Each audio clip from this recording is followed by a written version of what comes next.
Okay guys, here we are in DCS World, as always.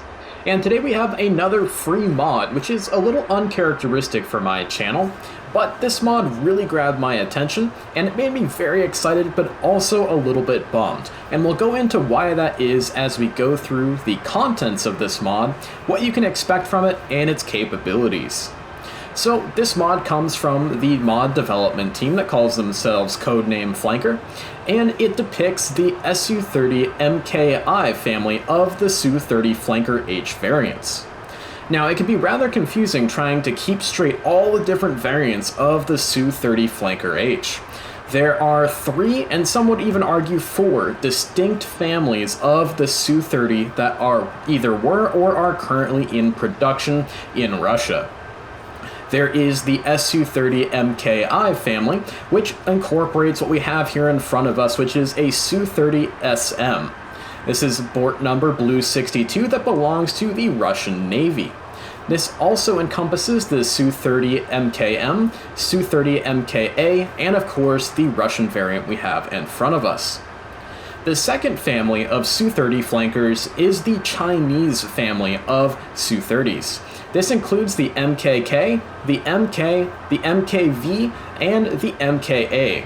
These are all destined for export to countries like China, Venezuela, and Vietnam.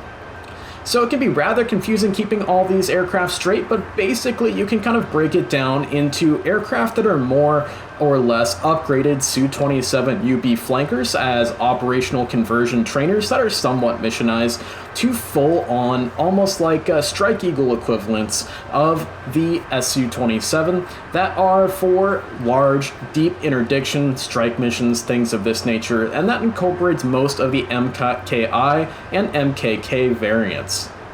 So it's a very interesting jet, it's very compelling, and I am super excited about it and was super excited about this mod because of the fact that Codename Flanker has done an absolutely fantastic job on the external model of this aircraft. It looks very, very nice, and it really is up to the standard of what you can find on a full fidelity module for DCS World. The cockpit looks pretty darn nice, but it is really the external model where this mod absolutely shines. Keep in mind that this mod comes with a simple flight model at the moment, but they're currently working on an EFM or external flight model that is similar to those used by the full fidelity modules in DCS World as well as the Flaming Cliff series. So let's go ahead and hop in the cockpit and take a look. The cockpit is very nicely modeled. I think it could use a little bit more texturing work, but it is still very nice.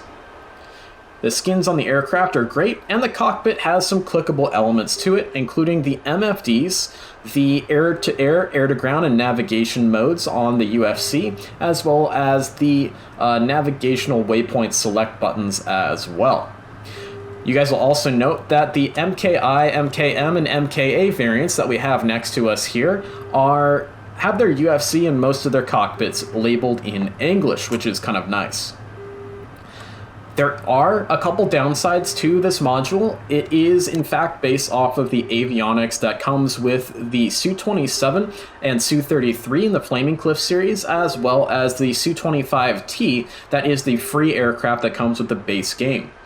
As a result, you can only carry radar-guided air-to-air missiles or precision air-to-ground weapons. You cannot carry and utilize both of these at the same time.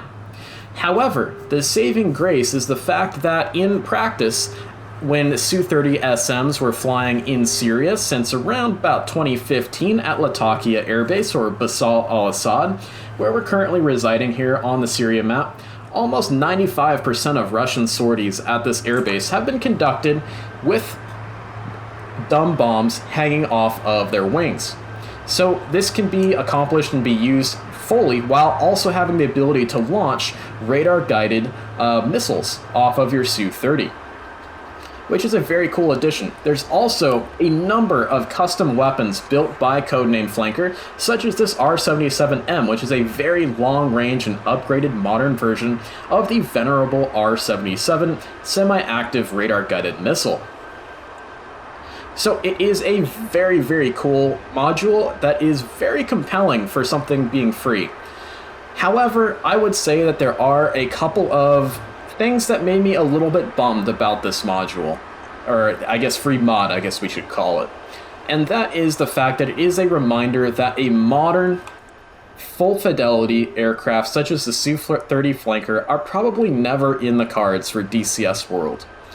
It is through the efforts of modders like Codename Flanker that we can get somewhere close to it, but unfortunately it's just not going to happen for us in the foreseeable future due to the laws that govern how information is disseminated and how it's pulled out of, various sources within Russia.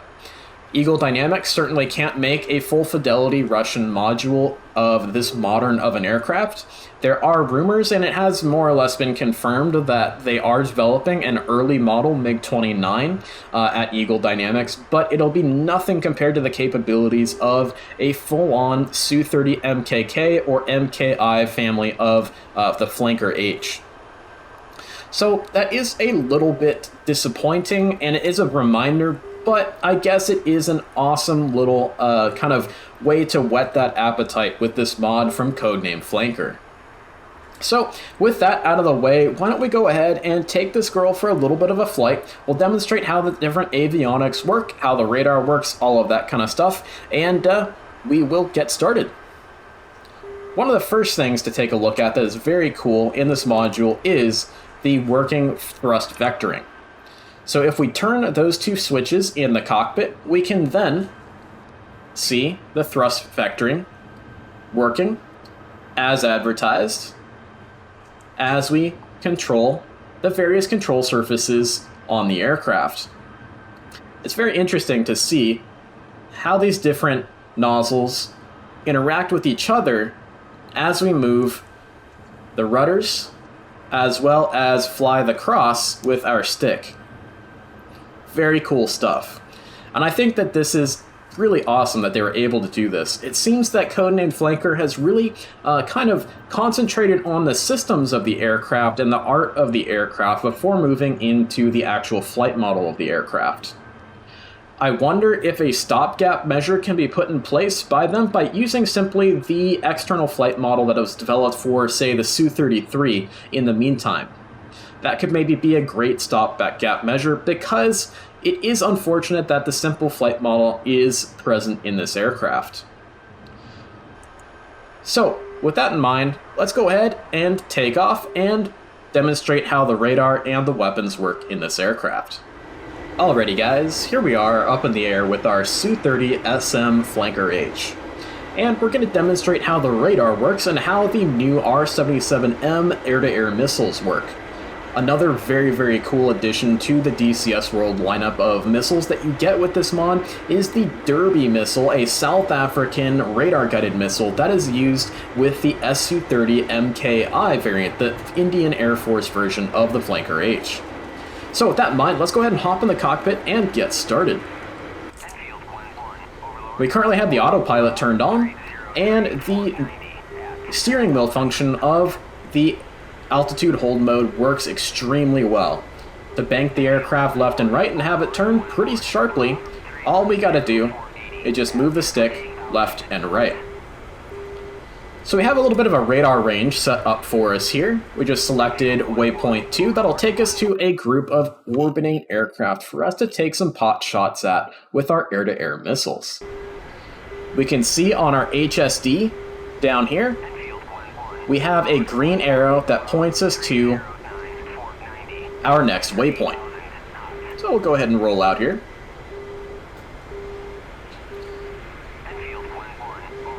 We also have a working data link, which we can zoom out using the display zoom functions.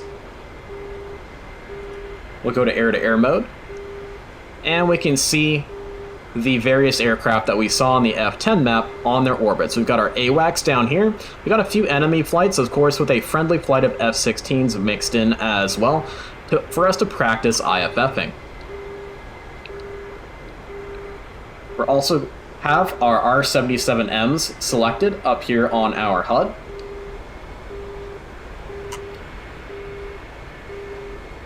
and we'll turn on our radar. We also have a functioning ECM on and off switch. And we have our landing taxi light switch, which we're going to have in the center position for off. We're also going to want to turn off our external lights in the center position. And then we're going to need to go master arm on. So there is quite a bit of clickable functionality in this Su-30 Flanker mod.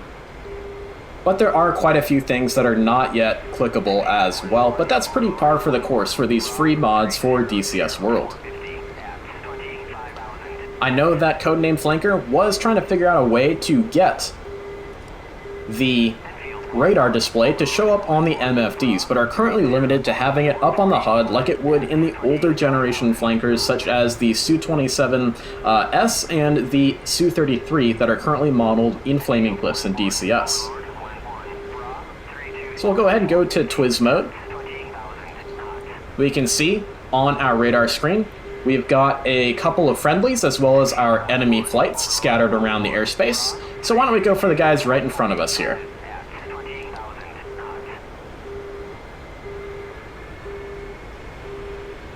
We can see we're within the launch range of our R-77Ms on the left-hand side with our no escape zone down here closer to the bottom.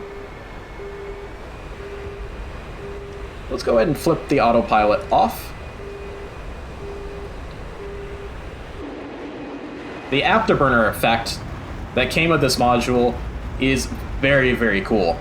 The purple and blue glow is just awesome, and is definitely something that is rather unique to the Russian, I believe they're AL-31F engines that are power these Su-30 Flanker variants, or most of them, that is.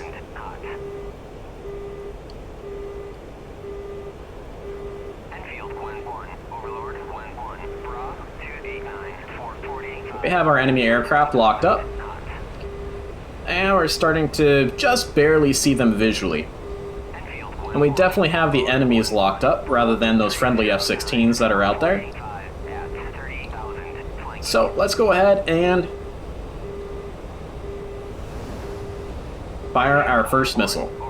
Coming off the rail, they definitely look like an AIM-120C. They've very little smoke coming off of the motor itself. And we can start to see his wingman. Looks like we fired on the wingman as opposed to the leader.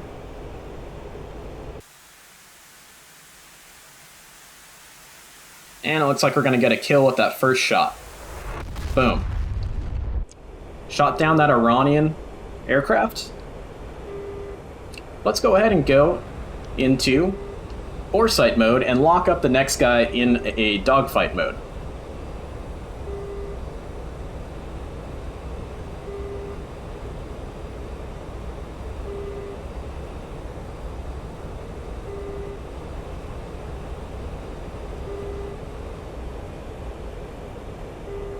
Doesn't seem to want to get locked up. So we'll just lock him up the old-fashioned way, and we'll fire another R-77 at him.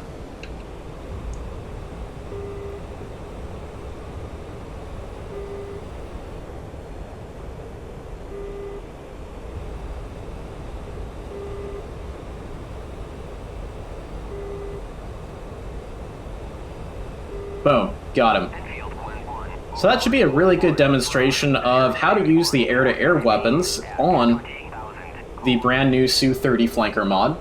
It is exactly the same as you would find it on the Su-33 Flanker or the Su-27 that are currently inside of DCS World Flaming Cliffs 3. So let's go ahead and hop over and take a look at the air-to-ground modes for the Su-30. Alrighty guys, we've gone into the configuration files of the mod and changed over the avionics setup for our Su-30 MKM over to the air-to-ground mode, so that way we can utilize the Su-25T's avionics in order to utilize our KH-29 air-to-ground missiles. You can kind of think of these as like super Mavericks. They're much bigger with a much bigger warhead, and they have a much longer range than a normal AGM-65 that you'd find on a Western aircraft. Now, this is something to keep in mind, that you are not going to be able to use these air-to-air radar-guided missiles that we currently have on the aircraft, due to the fact that we're only utilizing the Su-25T's avionics.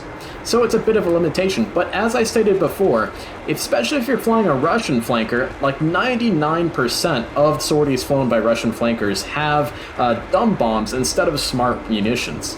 So having the aircraft set to the air-to-air mode is going to cover 99% of your sorties if you're trying to fly in a realistic manner. Again, there are a bunch of really cool and custom air-to-ground guided munitions for the Su-30 that Codename Flanker has built and put into the mod. So with that out of the way, let's go ahead and hop in the cockpit and get started.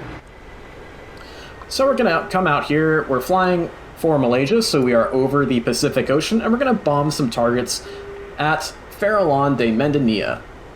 So let's go ahead and take her out of autopilot. Go into air-to-ground mode.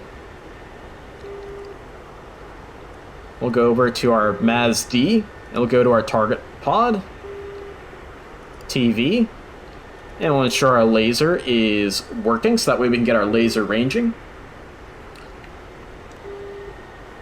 And we will look for our waypoint. Waypoint is over here at about our 1 o'clock, and we'll start looking for the island as we start bringing down our altitude.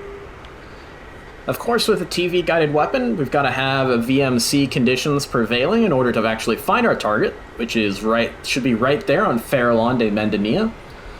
United States Air Force has granted us the privilege of attacking targets on their range. And our targets today should be some old M4 Shermans that were left in the Mariana Island chain all the way back from World War II. So we'll go ahead and zoom in our TV camera.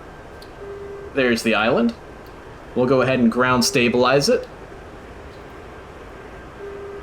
And we'll start looking for some targets here. I think I can see one of those Shermans. A little bit hard to move it without going too far. Something about right there. Let's see how that does for us. We'll get a little bit closer just to make sure that we're confirmed that target. Okay, that's a bush. That is definitely a Sherman.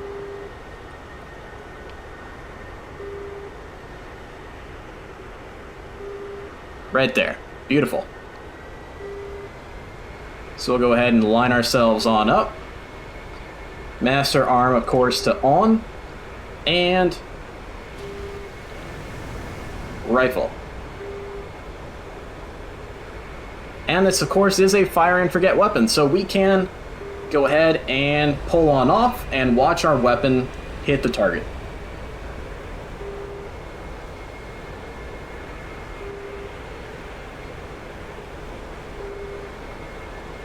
Boom. You can see a massive warhead on the KH-29. Unknown if we actually hit one of those Shermans down there. But we'll go ahead and re-attack with our second weapon.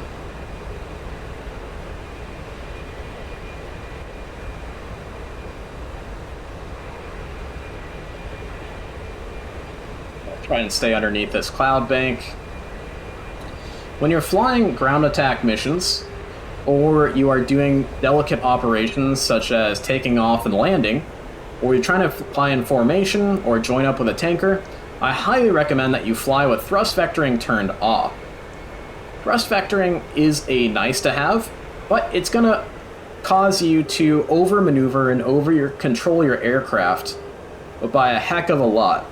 And so I imagine a lot of players are going to be getting tail strikes on both takeoff and landing as a result of the increased pitch authority, things of that nature. You'll also notice that thrust vectoring is always turned off on flankers such as this, as well as on Western aircraft that feature thrust vectoring during takeoff and landing.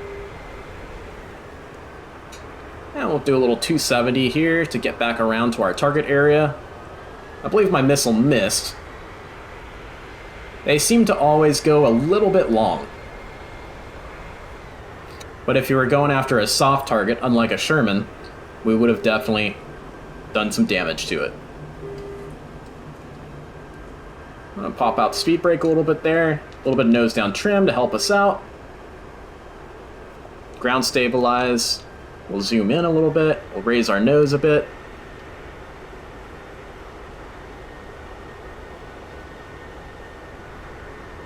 There we go. That should be a good shot. We got launch authorization on our HUD. And second rifle.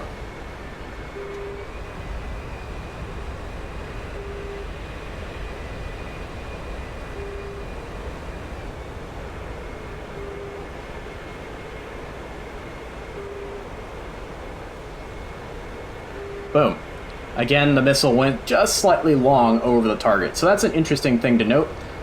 Got to make sure that we aim a little bit closer to our aircraft than the target itself, just to make sure that the missile does not go long. But again, that's a very impressive warhead, and against soft targets, I think we would have had a nice kill against, say, some trucks, or definitely some aircraft on the ramp. So with that in mind, let's go ahead and do a little air show over the island here, and we'll turn on thrust vectoring and show you guys how that affects how the aircraft maneuvers. So we'll go ahead and turn on thrust vectoring, and you can already see right there that I'm already over controlling the aircraft. The roll and the pitch authority are massively increased and are going to be absolutely fantastic for a turning fight. However, you do have to be very wary of the fact that you can and will